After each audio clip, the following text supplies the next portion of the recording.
সনদ স্বাক্ষরের দিন জুলাই যোদ্ধাদের উপরে যে হামলা চালানো হয়েছে, সেই হামলা চালানোর পরে আর বলার অপেক্ষা রাখে না যে এই দেশে জুলাইয়ে যারা জীবন দিয়েছে, যারা এই দেশ স্বাধীন করেছে, তাদের ভবিষ্যৎ কি। সামনের সারিতে যারা বসেছিল যে জুলাইয়ের এই যে যোদ্ধাদেরকে এইভাবে পেটায় নির্মম ভাবে নির্যাতন করে তারপরে পুলিশ করলো, সামনে কারা বসেছিল একটু চেহারাগুলো দেখার জন্য অনুষ্ঠানটা দেখলাম। বেশিরভাগ চিনি না, এমনকি মানে যেই সব মানুষগুলো ধরেন 5 তারিখের পর আপনাদের প্রথম আমি বলেছিলাম যে এই সরকারটা আসলে ঠিক জায়গা থেকে সিলেকশন হয়নি। এটা ওয়াকার, প্রথম আলো, ডেইলি স্টার, ভারত, তাদের সিলেকশনের মাধ্যমে এটা একটা বানানো হয়েছে এবং আসিফ নজরুল এটার মূল নিয়ন্ত্রণে। তার জন্য এই সরকার চাইলে, ভালো যারা আছে তারা চাইলেও কিছু করতে পারবে না। ভালো তো নাই, এমনিতেই নাই। এক ডক্টর মোহাম্মদ ইউনূস, উনি তো আসলে এই মানে 2 দিন যদি প্লেনে না ওঠে ওনার বুড়াকে নিয়ে কামড়ায়। উনি তো এমনি ওনার বিদেশে থেকে ওনার অভ্যাস ছিল, হোটেলে থাকতো, ওনার ঘরে থাকতো, ওনার ভালো লাগে না। তো আর বাদ বাকি যেগুলো আছে ওনার পারিবারিক আত্মীয় স্বজন, শ্বশুর বাড়ির লোকজন, ওনার গ্রামীণ ব্যাংকের লোকজন, এগুলোকে মিলায় একটা পারিবারিক সরকার, এনজিও সরকার বানায় তারপরে উনি দেশ পরিচালনা করছেন। আপনাদেরকে তো বলেছিলাম, তাই না? বলার পরে আপনারা কি করলেন? আপনারা বিয়ের মতো আমার বিরুদ্ধে ফেসবুকে পোস্ট করলেন আসিফ নজরুলের পক্ষে। আসিফ নজরুল আপনাদের আব্বা লাগে, আব্বার বাম্বু খাইতে এখন কেমন লাগে? আজকে যদি এই উপদেষ্টা পরিষদটাকে আপনি দেখেন তো কাদের এই 15 বছর আপনি হাঁচি কাশি দিয়েছে এরকম কোন মানুষ আছে নাকি? লোক ছিল না দেশে? ওই যে সাকিব আলী, তার ছেলেকে পর্যন্ত নির্যাতন করেছে শুধুমাত্র ডক্টর কনক সাগরের এই টক শোতে আসার জন্য। ডক্টর এই প্রফেসর স্যার শহীদুজ্জামান স্যার দেখেন নাই চোখে? হাসিবুর রহমান ওনারা বসাইতে পারতেন না? ওই হাসান নাসির বসাইতে পারতেন না? কারণে বসান নেই। আপনারা রাষ্ট্রপতিকে রেখে দিয়েছেন, আপনাদের সংবিধান সমুন্নত রাখতে হবে, আপনারা সেই সংবিধান সমুন্নত রেখে তারপর রাষ্ট্রপতিকে রেখে করবেন। বিপ্লবী সরকার করা যাবে না, কারণ হাসিনা যে পালাবে এই ঘটনা তো ওই দিনই 5 তারিখে হয়নি যে এখন এক একজন এক এক রকমের কথাবার্তা বলে। ভাই আমি 19-20 তারিখে আমি ভিডিও বানাই নেই, শেখ হাসিনা দেশে নাই, আমি গাড়ি আওয়াজ দিই নেই, তো শুনেছি সে চলে যাচ্ছে। তো এই আলোচনার ভিতরে হচ্ছিল এটা নিয়ে একটা সেকেন্ড বি প্ল্যান সি কি হবে সেগুলো নিয়ে তাদের ভিতরে পুরো তারা ঠিকঠাক। হঠাৎ করে জাম করে আসা 5 তারিখের 2 দিন আগে মোস্তফা সরোয়ার ফারুকী রাস্তায় নেমে গেল, যেখানে সারা বছর হাসিনার আর মুজিবের গুণগান গেল, হঠাৎ করে চলে আসলো। আপনার এমনিতে মনে হয় এগুলো খুব অর্গানাইজড ওয়েতে করা হয়েছে, আপনারা কিছুই করেন নাই। আমাদেরকে এখন বলা হয় দেশে আসে না কেন? চান্দাবাজের এক ভিডিও পাঠাইলো একজন, কিন্তু মানে জাস্ট টাইম ওয়েস্ট এগুলো দেখা। ভিডিও পাঠাইলো, ভাই একটু দেখেন। চান্দাবাজ কয় যে আমরা তো দেশে গিয়েছিলাম, তোরা এত দেশপ্রেমিক হলে তুই দেশে যা চান্দা নিয়ে আসছিস। আমি ইলিয়াস এখানে বসে থেকে তোর বিডিআর বাপদেরকে যা জিজ্ঞেস করিস যে ইলিয়াস কয়জনকে ছাড়িয়েছে, তোর আলেম বাপদেরকে যা জিজ্ঞেস করিস, সবশেষ শফিউর রহমান ফারাবিরে যা জিজ্ঞেস করিস তোর বাপের অবদান কি ছিল, অ্যাটর্নি জেনারেলকে যা জিজ্ঞেস করিস যে তোর এই বাপ কতবার অ্যাটর্নি জেনারেলের হাত পা চেপে ধরেছে যে ভাই এটার একটু শুনানিটা আগায় দেন, যা জিজ্ঞেস কর। তোর বাপ এখানে বসে এগুলো করেছে, তোর বাপ দেশে গেলে এগুলি করতে পারবে না, এই কারণে দেশে যায় না। আর তোরা দেশে গেছিস, তোদের সমস্যা নাই তো? আজ পর্যন্ত বলছিস নাকি তোরা ডিজিএফআই ভাতা খায়া তারপরে তোরা কথা বলিস? এটা একেবারে সমস্যা আছে। এই দিন থাইল্যান্ড, ওই দিন সিঙ্গাপুর, টাকা পাইস কই? তোর বাপের জমিদারি আছে, চোরের বাচ্চা। এগুলো আমরা বুঝি না কিছু, ওরা এসে আমাদের বোঝায়। দেশে যাই না এই কারণে, কারণ আমরা রয়্যাল লোকজনদের চারিদিকে বসায় রেখে তারপরে আপনারা সুন্দর দেশ গড়বেন, সেই দেশে আমাদের তো টার্গেট তো না আওয়ামী লীগ না, আমাদের টার্গেট বিএনপি না, জামাত, কোনো কিছু না। আমাদের দেশে কোনো শত্রু নেই, আমার শত্রু ইসকন, আমার শত্রু ইন্ডিয়ার লোকজনদের সেট আপ করে সুন্দর করে আপনি বসায় রেখে তারপরে দেশ পরিচালনা করবেন, সেই দেশে আমরা যাব। এই দেশ পরিষ্কার না করা পর্যন্ত এই দেশ আমাদের জন্য জীবনে কোনোদিন এখানে কোনো কাজ করতে পারবো? কাজ দিচ্ছেন কোনোদিন? দিয়া দেখেন, যদি নাকি মিনিমাম 1 টাকার 1 পয়সার যদি নাকি কোনো সমস্যা সেখানে দেখাতে পারেন, নিজের গলায় নিজে জুতা পরে তারপর ঘুরবো। কোনো সুযোগ নেই তো। কোনো একটা ভালো লোক এখানে যাবে, এই যে তারেক রহমানের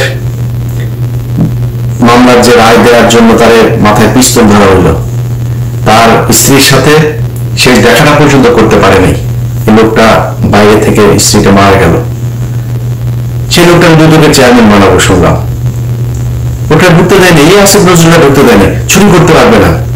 এখন দুদকের কি করে, দুদক কোথায় কোন উল্টা ফেলছে আমার একটু বলেন তো? কোনো কিছু নাই, মাঝে মধ্যে দু একটা আওয়াজ দেয়, এটা নিয়ে তাদের বিশাল আকারে একটা দেখাচ্ছে। এই হচ্ছে গিয়া দেশের অবস্থা। এই দেশে আমরা যাব, যা কি করবো? এখানে যা চাঁদাবাজি করবো তোদের মতো? তো ওরা এগুলি করে মাঝে মধ্যে।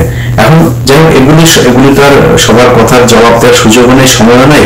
এগুলো বাদ দিয়ে যে কথাগুলো বলতে চাই, যে দেশ তো স্বাধীন হয়েছে আপনাদের রক্তে, আপনারা যে সাহস দেখিয়েছেন, এই সাহস ভাই আমি দেখাইতে পারবো না, আগে থেকে সারেন্ডার করি। আমি যদি জুলাইতে দেশে থাকতাম, এইভাবে বন্ধুদের সামনে আমি দাঁড়াইতে পারতাম না। আমি এটা আমার নিজের অক্ষমতা স্বীকার করছি। আপনারা সেটা করেছেন, আপনারা দেশ স্বাধীন করেছেন, আপনাদেরকেই করতে হবে। আমি বলছি না যে দেশের সরকার উল্টা ফেলতে হবে, আবার নতুন সরকার আসে তারপর নির্বাচন বাইরে যাবে, ভাই দরকার নেই। আপনারা কিছু দাবি ঠিক করেন, আপনারা সবাই তো সোল্ড হয়ে যান, তাই না? আপনাদের এই উপদেষ্টাদের সাথে যত কিছু হোক, যদি জিজ্ঞেস করেন আমাদের যে 5 তারিখের আগের থেকে এখন ভালো আছে না, আল্লাহ অনেক ভালো হয়ে গেছে 5 তারিখের আগের থেকে। এখন মাঝে মধ্যে ঘুম থেকে ওঠার পরে আটকে উঠি যে শেখ হাসিনা কি আসলেই নাই, যখন মনে হয় না ঠিক আছে, ওকে ঠিক আছে, তখন মাথা ঠিক হয়। তো এরকম একটা পরিস্থিতি থেকে আপনারা দেশ উদ্ধার করেছেন। আপনাদের নিয়ে খারাপ কথা বলতেও পারি না, জানি তো অনেক কিছুই জানি, চাইলে আপনাদের বহু মানুষের অনেক কিছু নারী নক্ষত্র বের করা যায়, বলি না, বলবো না, কোনো মনে করি না যে উপদেশটা থেকে চলে গেলে তারপরে বলবো। এইটুকু কৃতজ্ঞতা বোধ আপনাদের প্রতি আছে যে আপনাদের কারণে অন্তত হাসিনা দেশ থেকে পালিয়েছে, এটাই অনেক কিছু। শুনলাম টাকা কামাতে, আমি ভাই আপনারা এই টাকা পয়সা নিয়ে এতই শুরু, মানুষের টাকার দরকার আছে। কারণ আমার এখন, আমি আমেরিকায় থাকি, আমার যদি কেউ জিজ্ঞেস করে যে আমার হাতে যদি ভাই আমেরিকায় যদি একটা বাড়ি হয়, একটা গাড়ি থাকে, হাতে যদি মানে মোটামুটি 2-4 লাখ ডলার হাতে থাকে, জীবনে কিছু দরকার নাই। এখন আমার মনে করেন যে এখনই এই মুহূর্তে যা আছে, আমি আল্লাহর রহমতে যা খেতে ইচ্ছা করে খাই, মানে সমস্যা হয় না তো কোনো কিছুতে। যেন আমার এখন 4,000 কোটি টাকার মালিক হইলাম, আমি এর চেয়ে বেশি খাইতে পারবো, ওইটা টেনশন ভাই আমাদের দিয়ে জীবনে কোনদিন এটা সম্ভব না। আমার বউ মানে ভাই ব্যবসা করি, এই করে ভাই আমার এটারে এই ঝামেলা আমি যাইতেই চাই না। আমার অনেক টাকা হোক, এটা আমি চাই না, কোনোভাবেই চাই না। তো আমি তাদেরকে জিজ্ঞেস করলাম যে ভাই এই টাকা পয়সা তো এরকম করছেন কেন? আমার জবাব দিল, ভাই দল পরিচালনা করার জন্য তো টাকা টুকার দরকার। জুলাই আগস্টে তারা সারা দেশে ভ্রমণ করলো না, এই যে কত জুলাই আগস্টে, তো ওই সময় হঠাৎ করে গোপালগঞ্জে যখন তাদের প্রোগ্রামটা, তো আমি তাদের বললাম যে ভাই আপনারা গোপালগঞ্জে যাবেন তো রেডি হয়ে যান এখানে। বলছে ভাই আমরা লোকজনও নিতে পারি ঠিক মতো, আমাদের ফান্ড শেষ। সম্ভবত বরিশাল থেকে তারা গোপালগঞ্জে এসেছিল, অথবা এটা কি মাদারীপুর থেকে গোপালগঞ্জে গিয়েছিল, আমার ঠিক মনে নেই, দুইটার একটা হবে। তো আমার তখন আমার বাংলা ভীষণ উদ্বোধন হয়ে যে ওদের সাথে কথা হচ্ছিল, তো ওরা আসার চেষ্টা করেছে, শেষ পর্যন্ত করতে পারেনি। এখন আমার বললো যে ভাই এই ব্যাপার, টাকা আমাদের ফান্ড নেই। তখন এই যে টাকা পয়সা করলেন, এত টাকা এগুলি, ভাই ওনারা টাকা পয়সা দেন না। কেউ টাকা তুরস্কে পাঠিয়েছে, কেউ কানাডাতে পাঠিয়েছে, কেউ পর্তুগালে পাঠিয়েছে, অস্ট্রেলিয়াতে পাঠিয়েছে, আর আরো বেশ কয়েকটা দেশের নাম বল, এক একজন এক এক জায়গায় গিয়ে তারপরে এই টাকা পয়সা পাঠিয়ে যার যার টাকা শেষে নামছে। এখন এই যে এটা হইলো, তাহলে আপনাদের ভেতরে 5 জন 10 জন বা ধরলাম 100 জন মানুষ আপনারা টাকা পয়সা নিয়ে খুব মানে মজা করে খাইতে পারলেন। আচ্ছা ভাই এই দেশটা নিরাপত্তাটা যে আপনি ঠিক করলেন না, আপনি মনে করেন 5,000 কোটি টাকার মালিক হলেন, বিদেশে গিয়ে তারপরে সারা জীবন বসে খাবেন? মইনুদ্দিনের টাকার অভাব আছে? যে পরিমাণে ধান্দাবাজি সে করে গিয়েছে 1/11-এ, বহুত টাকা। জিজ্ঞেস করুন তো কেমন আছে, ফোন দিয়ে যায়নি ভাই কেমন আছেন, আমেরিকাতেই তো আছেন, খুব আরামেই তো আছেন, তাই না? জিজ্ঞেস করুন তো কেমন লাগে। এত মজা না বিদেশের জীবন। আমাদেরকে যখন কথায় কথায় এই জুলাই আন্দোলনের বিষয়ে কথাবার্তা বললে আমরা দেশ অস্থির করতে চাই, ভাই দেশ কোনোদিন অস্থির করতে চাই নাই, আজকে দেশ অস্থির। আমরা যেগুলো নিয়ে কথা বলেছি সেগুলোকে সরান নাই, সেই কারণে আজকে দেশ অস্থির। এই যে স্বরাষ্ট্র উপদেষ্টা, এই হলো ওয়াকারের সাথে প্রতিদিন তার আপডেট জানায় কি হবে, কালকে কি করতে হবে, কোন ওসিরে। ওদিন এক পুলিশের অফিসারের সাথে কথা হচ্ছে, অফিসার কয় যে ভাই বাথরুমে যাই, বাথরুমে যাওয়ার পরে আবার ফিরে এসে চেয়ারটা পাবো কিনা, এটা মানে মনের ভিতরে একটা ভয় থাকে, বাথরুম থেকে বেরোর পরে চেয়ার নাই হয়ে যেতে পারে। এইভাবে পুলিশ কাজ করতে পারে নাকি? পুলিশটারে এই স্বরাষ্ট্র উপদেষ্টার ওই যে খোদা বক্স, এই খোদা বক্স দুইটাই মিলাও বাক্সের মধ্যে পুলিশটা ঢুকায়া আচার বানায় পুরা এই যে চানাচুর ভাজা দিয়ে তারপর খেয়ে ফেলছে। পুলিশের মধ্যে কোনো মানে তাদের ভিতরে এখন কাজ হয়েছে যে কত টাকা খাওয়া যায়, কেমনে খায়, কখন কোন চেয়ার শোয়া যায়, চেয়ার থাকতে থাকতে যে কয় টাকা খাইতে চাই। এটা হচ্ছে অবস্থা পুলিশের। এইভাবে চলছে দেশ। তো আমরা আপনাদেরকে 5 তারিখের পর বলেছিলাম যে এই মানুষগুলোকে সরাইতে হবে। সরাইতে আপনারা চানও নাই। আপনি এই দেশটা যে স্বাধীন হইল, কারা শত্রুটা কারা ছিল? আপনার ভারত ছিল না? আপনি বলেন তো, এই জুলাই যোদ্ধারা, আপনাদের সবাইকে দোষ দেওয়া লাগবে না, আপনাদের নেতৃত্বের কথা বলছি। আপনাদের নেতৃত্ব কোন ইস্যুটা নিয়ে হঠাৎ করে হাইকোর্টের এখানে হাসনাত আব্দুল্লাহ একিয়ে দিল, সবাই রাজুতে চলে আসে, হাইকোর্টে যায়, তারপরে 15-20 জন আপনারা ফেলাই দিলেন। আর ফেলেন নাই কেন? আর কোথায় যাননি কেন? এই যে বিডিআর এর লোকগুলি এতদিন ধরে জেলে থাকলো, আমি তো ওদের সাথে আমার মানে পারিবারিক ভাবে তাদের সাথে আমি জড়িত, কারোর কাছে শুনি না আপনারা কোনোদিন যে এটা হইলে আমার ফোন দেয়, ওইটা হইলে আমার ফোন দেয়। সারাদিন আমি বিডিআর এর অন্তত 10টা ফোন রিসিভ করি, কখনো বিরক্ত হই না তাদের প্রতি, হয়তো ফোন ধরতে পারি না মাঝে মধ্যে, বিরক্ত হয় না। কারণ এই মানুষগুলির উপরে যে নির্যাতন হয়েছে, মানুষগুলির পাশে আপনাদের থাকা উচিত ছিল না?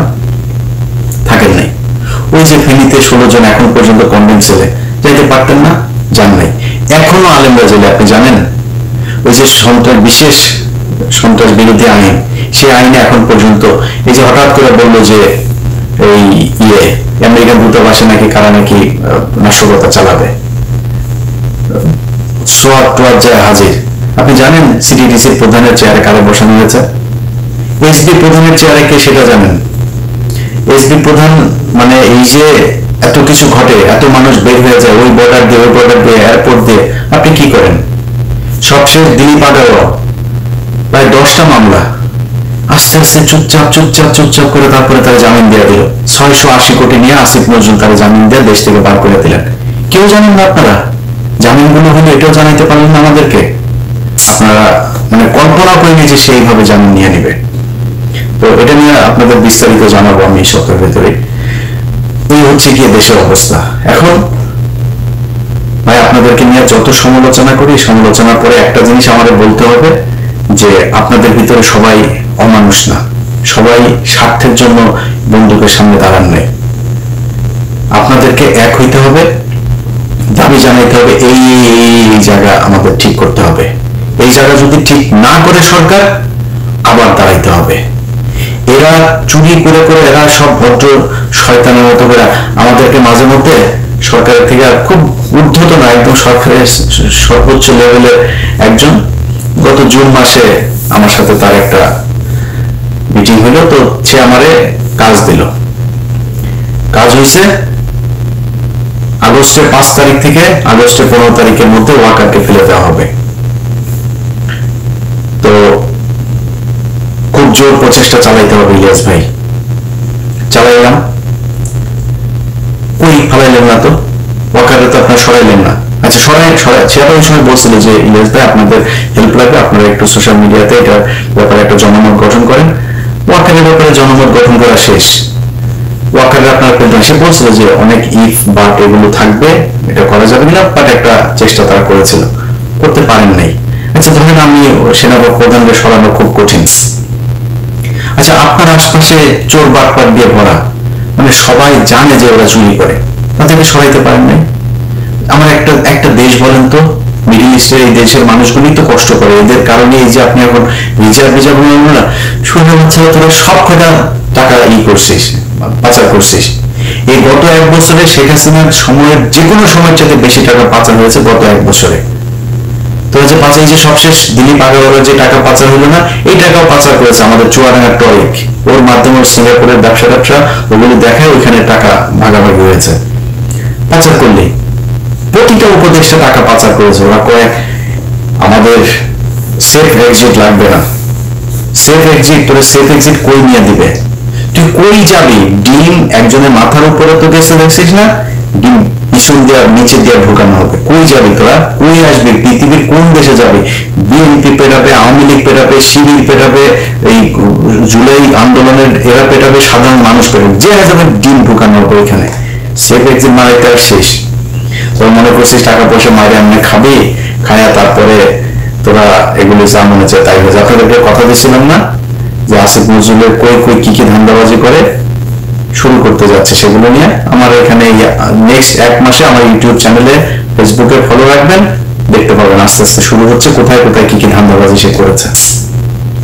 তো এই এদেরকে নিয়ে আপনারা যারা জুলাই আন্দোলনে নেতৃত্ব দিয়েছেন, যারা যুদ্ধ করেছেন, আহত হয়েছেন, আপনাদের কাছে অনুরোধ থাকবে আপনারা এখন আলাদা আলাদা না, এই মঞ্চ এত মঞ্চ না ভাই, এক জায়গায় এক হইতে হবে, বলতে হবে যে আমাদের এই নেতৃত্বের এই সমস্যা, এরা এই কাজ করে না, আমরা যেটার জন্য দেশ স্বাধীন হয়েছে সেই কাজগুলো করে না, বাদ ওগুলি আপনারা করেন নতুন করে। আপনারা কি জানেন যে এনসিপি, বিএনপি এবং জামাতের, আমি নাম ধরে বলতে পারি, কয়েকজন একদম মানে শুধুমাত্র তারা ইটা দিতে হবে, ওই নমিনেশন দিতে হবে, তার আসন ছেড়ে দিতে হবে, এরকম এই পর্যন্ত আমি 7 জনের তালিকা পেয়েছি, আরো হয়তো বা তাদের 3-4 জন 5 জনকে হয়তো দিবে, সব মিলে সর্বোচ্চ 15 জন দিতে পারে, তাদেরকে দিবে। আপনাদের কথা চিন্তা হবে, তারা এমপি হবে, এমপি হওয়ার পরে 5 বছরে তারপরে আরো কিছুদিন খাবে, এই হচ্ছে তাদের মানে উদ্দেশ্য, ভবিষ্যৎ পরিকল্পনা আর কি। আপনাদের পরিকল্পনা যদি সেটা না হয়, নির্বাচনের আগে আপনাদের সেই দাবি জানাইতে হবে। আপনারা জুলাই আন্দোলন করেছেন, আমি যেহেতু ভাই আন্দোলনের সাথে ছিলাম না, আমরা কিছু না, আপনারা করেছেন, আপনারাই সেটার ব্যাপারে বলতে হবে। আপনাদের এখানে কারা কারা ধান্দাবাজি চান্দাবাজি করছে, যারা জুলাই আন্দোলনের মানে বিরুদ্ধে বিপরীত দিকে গিয়ে দাঁড়িয়েছে, এই মানুষগুলোর ব্যাপারে আপনারা করেন, কথা বলেন, প্রতিবাদ করেন। একটা বড় ধরনের ঝাঁকি না দিলে এই সরকারের মানে হবে না। সেখানে যদি তার গুলি করবে, গুলি করুক, আপনারা তো গুলি খান, মানে আমি আমার কথাই বললাম, আমার বলবো যে তুই বিদেশে বসে তারপরে করিস, এগুলো আমার বলতে পারবি না, বলে নেবে, আমার এত সাহস নাই, গুলির সামনে দাঁড়াইতে পারবো না, আমি ভাই খুব নিরীহ টাইপের লোক, আমার সাহস নাই, আগে বলে রাখি। যারা দেশে আছেন আপনাদের কি করতে হবে, সো যদি তারা গুলি করে আপনাদেরকে, হাসিনা পারছে নাকি রাস্তা থেকে সরাইতে পারেনি, তো ন্যায্য দাবি এই দেশের প্রতিটা মানুষ আপনাদের সাথে আছে। এই দেশের সব মানুষ এখনো বিক্রি হয়ে যায় নাই, অমানুষ হয়ে যায় নাই। মানুষ চোখের সামনে দেখছে যে এতগুলো মানুষ মারা যাওয়ার পরে একটা দেশ কোথায় যাওয়ার কথা, সেই দেশটা যাচ্ছে কোথায়। এখন আওয়ামী লীগ মাঝে মধ্যে বলে, দেখছিস এই সময় আওয়ামী লীগ বলার সুযোগ পায়, আওয়ামী লীগ বলার সুযোগ পায়, দেখ দেশ এই হচ্ছে ওই হচ্ছে, হাসে তারা। তো আওয়ামী লীগের লোকসানের সবশেষ বলে ভিডিওটা শেষ করি।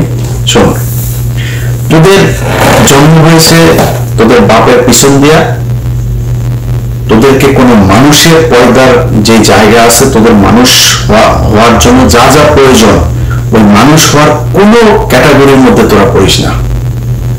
তোদের এখন যদি এই দেশ যদি আরো খারাপ হয় না, তো শেখ হাসিনার মতো হইতে পারবে, মানে পৃথিবীর সবচেয়ে খারাপ দেশের মধ্যে যাও শেখ হাসিনা বানাইতে পারবে না, যে দেশে তার নিজের দেশের সেনাবাহিনীরে একটা ঘরের ভিতরে বন্দি করে রাখে, পুলিশে বন্দি করে রাখে, আলেমরে বন্দি করে রাখে, সেই দেশ তো নাই। এখন অনেক সমস্যা আছে, ওই জায়গায় যায় নাই, যাইতে দেওয়া হবেও না।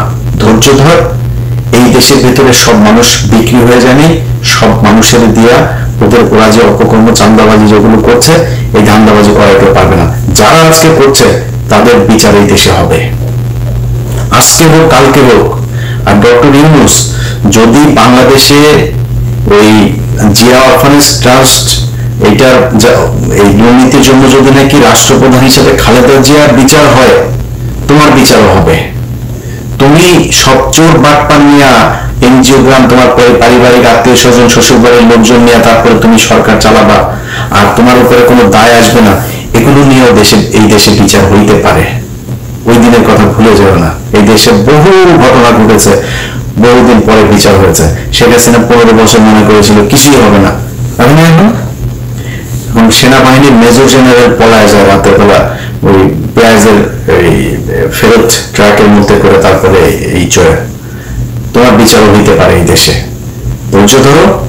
এই দেশের মানুষ সব সময় সঠিক সিদ্ধান্ত নিয়েছে, সব সময়। এই দেশের সাধারণ মানুষ, অনেকে বলে থাকে এই দেশের মানুষ, মানে আমি মনে করি না এই দেশের মানুষ খারাপ। মানুষ মাত্র অপরাধ প্রবণ। তাদের মানে আমি মুসলমান হিসাবে মানে আদম আলাইহিস সালাম ভুল করেছে, সে তাকে দুনিয়ায় পাঠানো হয়েছে তার অপরাধের শাস্তি হিসাবে। আমরা মানুষ অপরাধ প্রবণ। আমাদেরকে আইন দিয়ে, সুশাসন দিয়ে আমাদেরকে আটকায় রাখতে হবে, আমাদেরকে সঠিক পথে আনতে হবে। তুমি নিজে ভাব সব কটা চোর নিয়ে বসে আছো, সে দেশের মানুষ ঠিক হবে কেমনে? মানুষ এখন মানুষের ভিতরে হাই হতাশ, কে কোথেকে খাবে, কারটা খাবে, কি খাবে, কত টাকা, মানে কারোর মধ্যে শান্তি নেই। প্রতিটা সরকারি প্রতিষ্ঠানের মধ্যে কে কখন কারা চাকরি যায়, কি হয়, সবাই ধান দেওয়া, যত তাড়াতাড়ি পারে টাকা পয়সা, আর যা পায় সব করে। সবার মাথায় আছে যে দেশ থেকে চলে যেতে হবে, বাইরে গিয়ে তারপরে কয়েক বছর থাকতে হবে। কয়েক বছর থাকতে হবে সেটাও হয়তো জানে না, আর অনেক বছর থাকতে হবে, যেহেতু শত কোটি হাজার কোটি কোনো টাকায় তার মানে সন্তুষ্টি হচ্ছে না যে কত হইলে তারপরে বিদেশে গিয়ে অনেক বছর থাকা যাবে। সারা জীবনও থাকতে হতে পারে।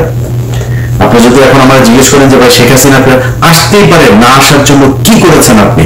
ইদানিং মানুষকে ফোন টোন করে কিছু বললে ভাই হতেই পারে, সমস্যা কি? এদিন সব শেষ ঘটনার ভেতরে এদিন যেদিন কু করার কথা বলা হচ্ছিল, পিনাকিটা আমার ফোন করলে এগিয়ে আসে এই ব্যাপার। আমি বলছি দাদা হইলে আপনার সমস্যা কি? কু হইলে আপনার কোনো সমস্যা আছে? আপনারা কেউ এখন এই সরকারের ভিতরে কেউ আপনার সাজেশন নেয়, আপনার কথা শুনে না কিছু শুনে? আপনার কুমিল্লা সমস্যা, কুমিল্লা সেনাবাহিনীর আরেকটা পক্ষ আসবে, সমস্যা নেই তো আমাদের। আমরা এখন মানে একটা কি বলবো যে প্রতিটা মানুষ যেরকম বাংলাদেশে, যার যে ভালো মানুষ তার ভেতরে হতাশা, খারাপ মানুষের ভেতরে হতাশা, সবার ভেতরে একটা হতাশা, অনিশ্চয়তা কাজ করে। আমার ভেতরে সেটা কাজ করছে। দেশটা এরকম হওয়ার কথা ছিল না। যাই হোক, ভিডিওটিও বানাইতে ভাই ভালো লাগে না। আর তারপরে বললাম যেগুলি যদি মনে চায় সঠিক কি করা দরকার, এই দেশে অনেক মানুষ আছে, নেতৃত্ব দেওয়ার মানুষও আছে, আন্দোলন করার মানুষও আছে, বন্দুকের সামনে দাঁড়ানোর মানুষও আছে। আপনাদেরকে ঠিক করতে হবে কি হবে। আমার পক্ষ থেকে, আমার জায়গা থেকে যদি কোনো সমর্থন, কোনো কিছু প্রয়োজন হয় জানায়, জীবন দিয়ে দেবো এই দেশের জন্য। কিছু কিছু মানুষ আবার আছে, এগুলি বললে আবার ওনারা আবার বিএনপির ভাইদের ভেতরে অনেকে আছেন, বলে থাকেন যে তুই তো দেশপ্রেমিক, দেশে যাস না কেন? বললাম চান্দাবাজ, সারাদিন চান্দাবাজি করে। আমরা দেশে গিয়েছি, তোরা দেশে যাস না, তুই চান্দা আনতে দেশে গেছি। আমার তো চান্দা আনতে দেশে যাওয়ার মতো, আমি দেশে যাওয়ার দরকার, আমার যেটা করার দরকার, দেশে যেটা করতে চাইছি সেটা এখনো করতে পারিনি, এই জন্য দেশে যাইনি। সো বিএনপির ভাইরা আবার কেউ কেউ মানে একজনের নিয়ে আপনি কথা বলবেন, কারণ আমার তো আর আপনি বলতে পারেন না যে তুই চান্দা নিছিস ওখান থেকে, তুই এটা তো বলতে পারেন না। আমার কি বলে, তুই দেশে আসিস না কেন, তুই এত দেশপ্রেমিক, দেশে আসিস না কেন? বিএনপির ভাইরা আপনাদের অনেকেও এখনো দেশে যায়নি, একটু হিসাব করে কথাবার্তা বললেন। 2 দিনের মধ্যে এত চোখে পল্টি নিয়ে আপনাদের সব নেতা টেতারা আছে না, তারা কিন্তু খুব ভালো আছে। তারা এরই মধ্যে বহু টাকা খামিয়েছে ভাই। এই ছাগলের 3 নাম্বার বাচ্চার মতো পিছনে পিছনে ঘুরবেন, আপনার এই কদিন পরে মার খাবেন, পেটুনি খাবেন, যদি নাকি দেশের কোনো উল্টা পাল্টা কিছু হয়, আল্লাহ না করুক। এত কিছু হয়ে যান নেই, রাতারাতি আমরা গত 15 বছর পরীক্ষা দিয়ে আসছি। আজকে ইলিয়াস 21 টিভিতে এতদিনে অনেক উপরের পদে থাকতে পারত, তো ইলিয়াস টিভি থেকে বের হয়েছে কেন, বাংলাদেশ থেকে বের হতে হয়েছে কেন? যেদিন আপনাদের বিএনপির লোকজন 5 জানুয়ারি কথা বলতে পারে না, ইলিয়াস সেদিন আপনাদের পক্ষে দাঁড়িয়েছিল, এই জন্য ইলিয়াসকে দেশ থেকে চলে আসতে হয়েছে। এত বালের মোহ নাই যে আমেরিকা ইউরোপে যায় তারপর থাকতে হবে। ইলিয়াস সারা জীবন থাকবেও না, এটা আজকে বলে রাখলাম। আমার ভিডিওটা কাটে রাখেন যে ইলিয়াস ইউরোপ আমেরিকার দেশে সারা জীবন থাকার জন্য বসে নাই, এটা মনে রাখেন। সো আমাদেরকে যখন বলেন যে দেশে এই কোনো কথাবার্তা বলার সময় একটু হুশ করে কথা বলবেন। আমরা পরীক্ষা দিয়ে আসছি, বহু বড় পরীক্ষা দিয়ে আসছি। আমাদের পরিবারের উপর দিয়ে অনেক ঝড় গিয়েছে। একবার পুলিশ গেলে, এখন তো দেশে গুম হয় না, খুন হয় না। এখন যদি কারোর বাড়িতে পুলিশ যায় কেমন লাগে একটু নিজেরা জিজ্ঞেস করেন। আমাদের বাড়িতে পুলিশ শুটিং করে যায়, তো ডিজিএফআই, এনএসআই, সিটিএসবি, সিআইডি, এমন কোনো সংস্থা নাই যে সংস্থা থেকে যায় নাই। আমার ভাইদের অফিসে যাইতো, বোন জামাই চাকরি খেয়ে দিয়েছে, এগুলো তারপরে সাফার করে এসছে। আমাদেরকে নতুন করে শিখাইতে আসে না। সাহস কারে বলে? সাহস ওই 5 জনের নির্বাচন দেখেন, ইউএস এর ওই ইটিভির ইয়েতে যায়েন, আর্কাইভে যায়েন। আপনারা তো ইউটিউব দেখেন, ইউটিউবের যুগের আগে সাংবাদিক আমরা ছিলাম।